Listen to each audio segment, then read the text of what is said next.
short field, move ahead strong.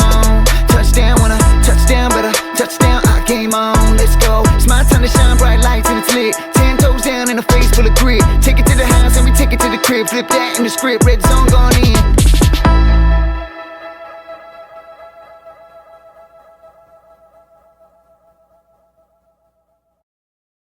Welcome back. Another episode of Red Zone Real Estate coming at you. And today, big focus is going to be on the 5 mistakes that I made before purchasing my first property. We're going to dive into all of that today. If you find value in the channel, like and subscribe below, share it out. We're trying to grow our channel to as many followers as possible. Make sure that you guys are making the right choice. All right, let's dive into the number 1 mistake that I made when purchasing a property.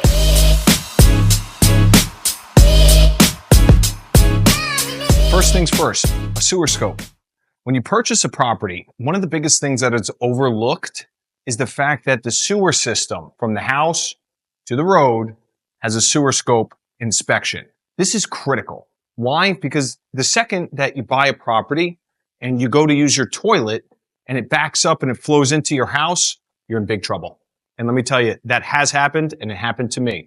The reason why you want to check sewer scope first is because all of that sewer contamination goes back into the basement, into the property, wherever it is when it backflows. I made that mistake. Don't make that mistake. It cost me over $10,000 to fix this, and it was a horror show. So make sure that you don't make that mistake. Number 1, make sure that you get a sewer scope on the property. Second biggest mistake I made was not checking to make sure an attic or basement had insulation. Bruce, what is insulation? Insulation is between the walls. You have this coating of insulation, okay? That actually allows the buffer between heat, cool, climate control, and many other items. So when you have that in your basement and your attic, your house is properly temperature controlled. That means that the heat and the cool doesn't fly away out the windows, the escapes, and every bit of where there is empty space. So a huge thing to do is to make sure an attic and a basement is insulated. This way your heating, cooling bills are properly aligned. You don't have any additional expenses outside of that.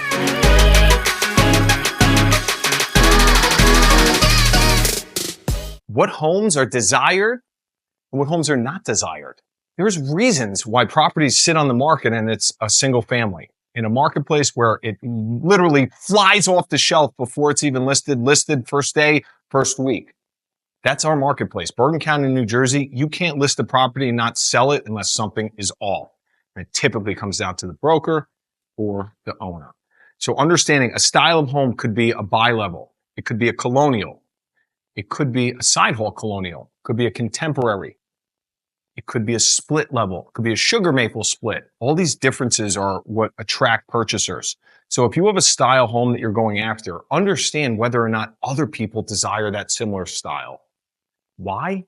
Because it could cost you tens of thousands, hundreds of thousands later on. By not knowing what style is the most preferred, you put yourself in a box where you have less purchasers, which means less showings, less offers, and less purchase power in terms of getting maximum investment. So a huge thing to do is number 3, understand what type of home is the most desired in your marketplace.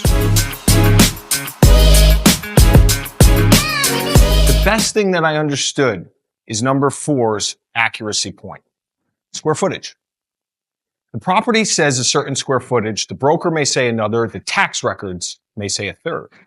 So if you have an owner, a broker, and tax records all conflicting in square footage, and you get floor plans, and the 4th is conflicting, we have big issues in clarity. Always remember, a confused mind says no. So get clarity around it.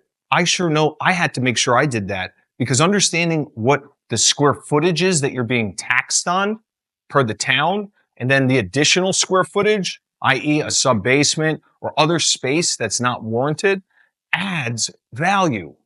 So i.e. if the house is 2,000 square feet above grade and you have a 1,000 square foot finished basement, that's a 3,000 square foot home.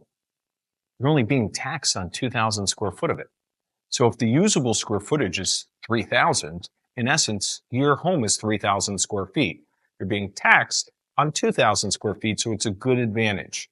Attic space complements this as well.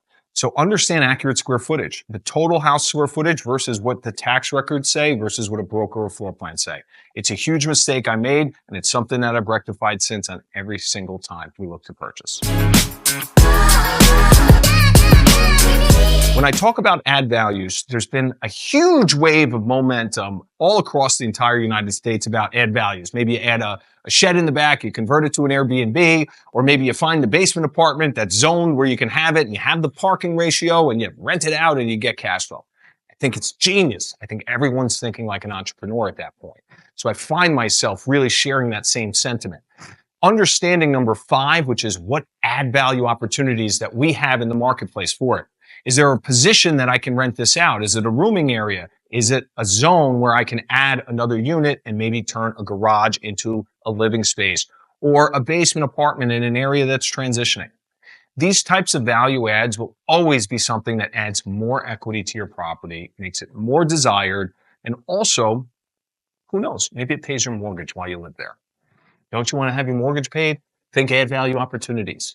It's certainly something that we discuss in the 2 to 4 family catalogs and series, and it's certainly something that I'm sharing with you guys as a huge mistake that I made that I don't want you guys to make.